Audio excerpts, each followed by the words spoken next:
Boyadan sonra saçlarınız bu hala düşübsə videomuzu mütləq sona kimi izləyin. Bugün saçdakı quruluq problemindən danışacağıq.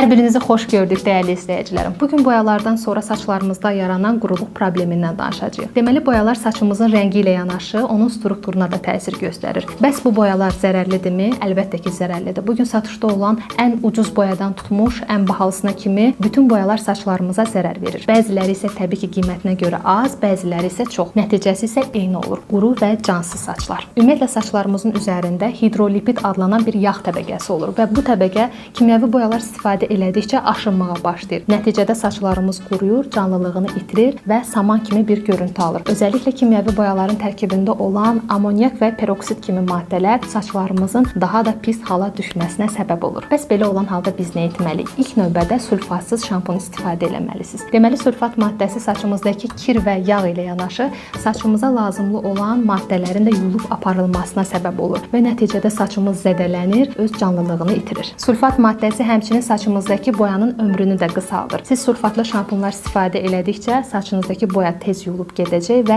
rəngi daha da cansız olacaq. Əgər saç dəriniz tez-tez qaşınırsa, qızarırsa və saç diblərinizdə kəpək varsa, bu sulfat maddəsinə saç dərinizin verdiyi reaksiya ola bilər. Ümumiyyətlə həssas bir saç dərisinə sahibsinizsə, çalışın ki, sulfatlı şampunlardan uzaq durasınız. Bəs sulfatsız şampunlardan hansını məsləhət görərdiniz deyə soruşursunuzsa, sizə Ivraşenin Nutrition seriyasına aid olan sulfatsız şampununu tövsiyə edəcəm. Bu məhsulun təsəvvür edin 94% təbii tərkiblidir. Tərkibində orqanik kamelina yağı, omega 6 və 3 yağ turşuları var. Bu maddələr isə saçımızın qoruyucu təbəqəsini bərpa edərək öz canlılığını geri qaytarır. Amma bildirim ki, sulfatsız şampunlarla iş bitmir. Siz bu prosesdə maskalar və kremlərdən istifadə etməklə saçlarınıza kompleks şəklində dəstək olmalısınız. Bu baxımdan Ivraşenin Nutrition seriyasına aid olan maskası sizə dəstək olacaq. Bu məhsulun isə 95% təbii tərkiblidir. Məhsulun içərisində prebiotiklər, orqanik kamelina yağı, omega 3 və 6 yağ turşuları var. Məhsulun tərkibindəki bu maddələr saçımızı qoruyan hidrolipid təbəqəsini bərpa eləyərək saçımıza əvvəlki canlılığını geri qaytaracaq.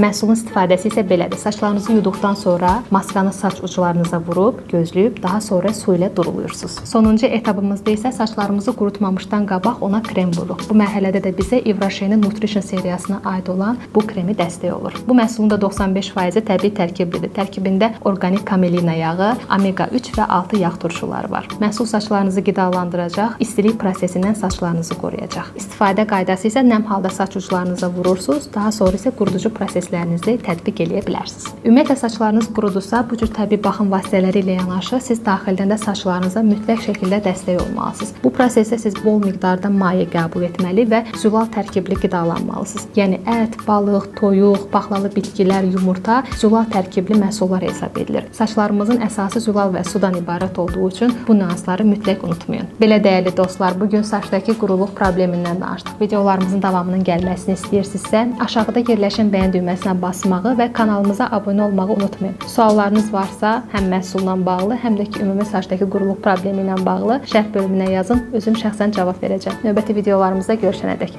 Hələlik.